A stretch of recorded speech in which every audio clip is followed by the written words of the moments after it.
Hi hello అందరికీ నమస్కారం. ఈరోజు వీడియో ఏంటంటే ఒక కొత్త ప్లేస్కి తీసుకెళ్తాం మిమ్మల్ని. ఈరోజు రండి.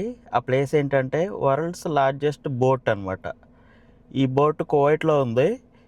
ఇది వరల్డ్ రికార్డు కూడా సాధించింది. గిన్నీస్ బుక్లో కూడా దీని పేరు ఎక్కింది.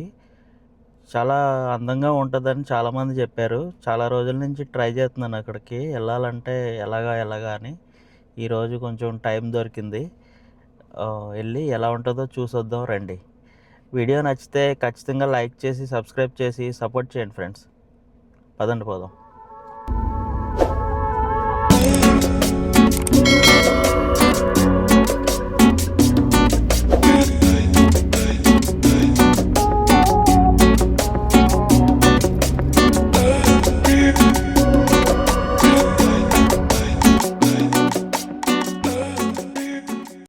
వచ్చేసామండి.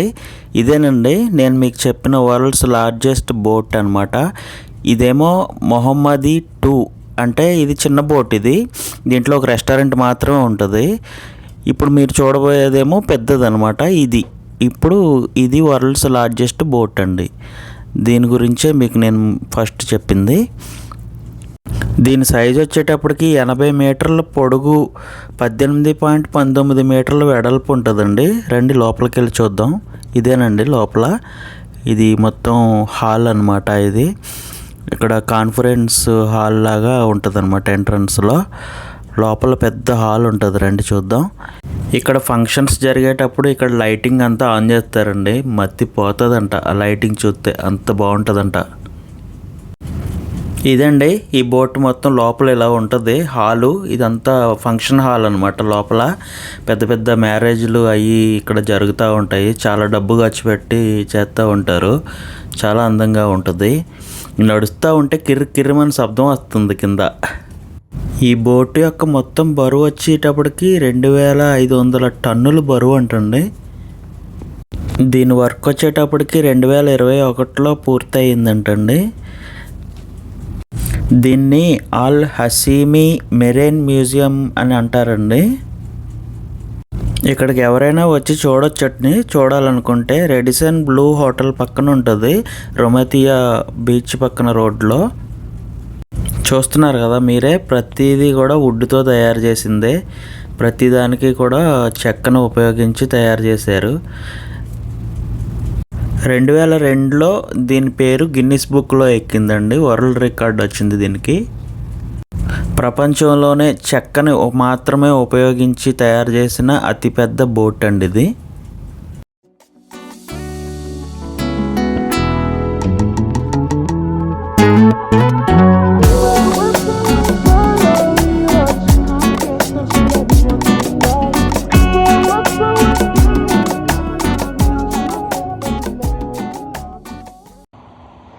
ఎంత పొడుగున్నదో చూడండి. ఈ చివరి నుంచి ఆ చివరికి ఈ బోట్ మొత్తం కర్ర. ఏం కర్ర అనేది మనకు అంత ఐడియా లేదు, కానీ ఎంత బలంగా తయారు చేశారో చూడండి. సేమ్ వుడ్ తోటి పాడైపోకుండా ఎంత క్వాలిటీ వుడ్ వాడితే ఎంత బలంగా ఉంటుంది ఇది. ఆ కనిపించేదంతా సాల్మియా అనే ఏరియా అండి కువైట్లో. ఈ సాల్మియా అనే ఏరియాకి దగ్గరలో ఉంటుంది అన్నమాట ఇది. ఈ షిప్లో సరదాగా ఎంజాయ్ చేయవచ్చు, చూడడానికి రావచ్చు.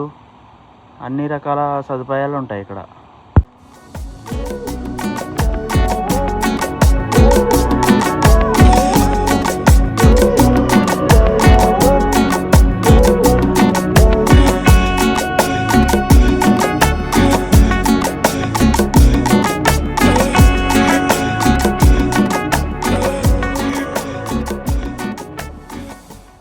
ఇక్కడ చూడండి, బోట్ని నడిపించడానికి స్టీరింగ్ ఉంటుంది కదా, అది సేమ్ అలా తయారు చేసి పెట్టారు.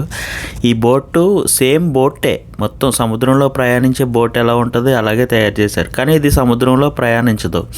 ఓన్లీ రెస్టారెంట్స్కి లోపల పెద్ద పెద్ద హాల్ ఉన్నాయి కదా, ఈ హాల్ అంతా బుక్ చేసుకుని ఇందులో ఫంక్షన్లు చేసుకుంటారు అంతేగాని ఇది సముద్రంలో ప్రయాణించడానికి ఉపయోగపడేది కాదు. చూడండి ఎంత బాగుందో. ఇంకా లోపల కూడా లైటింగ్ ఉంటుంది, లోపలికి ఎల్లవడ ఉండదండి అసలు, ఎవరిని రానివ్వరు. కానీ నేను ఈరోజు ఏ ఫంక్షన్లో లేవంట లోపల, అందుకని కొంచెం రిక్వెస్ట్ చేస్తే పంపించారనమాట. ఆ పై వరకు అసలు ఎవరు వెళ్ళనివ్వరు.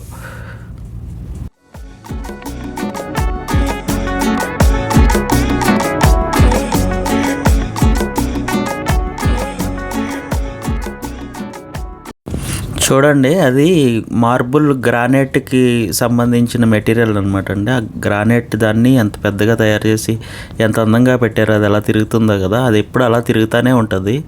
ఈ ఏరియా మొత్తం లగ్జరీ ఏరియా అండి ఇదంతా. మంచి మంచి రెస్టారెంట్లు అన్నీ, ఇక్కడ వాతావరణం చూస్తే మతిపోతుంది అనమాట. అదండి, ఎలా అనిపించింది మీకు వీడియో? రండి నెమ్మదిగా పార్కింగ్లోకి వెళ్ళి, ఇది అవుట్ సైడ్ పార్కింగ్ అండి, ఇది ఓన్లీ అవుటర్స్కి మాత్రం ఈ పార్కింగు. రెస్టారెంట్కి వచ్చే వాళ్ళకి లోపల ఇంకొక పార్కింగ్ ఉంటుంది, అందులోకి వెళ్ళిపోవచ్చు డైరెక్ట్గా. ఇది వచ్చేటప్పటికి గేట్ ముందు ఫ్రీ పార్కింగ్లో నేను పెట్టాను అనమాట అండి. కువైట్ రోడ్డు పక్కన చూడండి చెట్లు ఎలా ఉన్నాయో పచ్చగాని. మన ఇండియాలో కూడా ఎలా ఉన్నాయండి, ఒకప్పుడు ఉండేవి, ఇప్పుడు ఎక్కడా కనిపించట్లేదు. చెట్లు పెంచడం మానేశారు, మొత్తం ఉన్న చెట్లన్నీ కొట్టేశారు. ఎడారి ప్రాంతమైన కువైట్లో చెట్లు చూడండి ఎంత శ్రద్ధగా పెంచుతున్నారో. టెక్నాలజీతో పాటు ప్రకృతిని కూడా కాపాడుకోవాలండి. ప్రకృతిని కాపాడుకోకపోవడం వల్లే మన ఇండియాలో ఎండలు బాగా ముదిరిపోతున్నాయి. అదండి, మరి వీడియో ఎక్కడితో ముగించేస్తున్నాను. ఎలా అనిపించిందండి?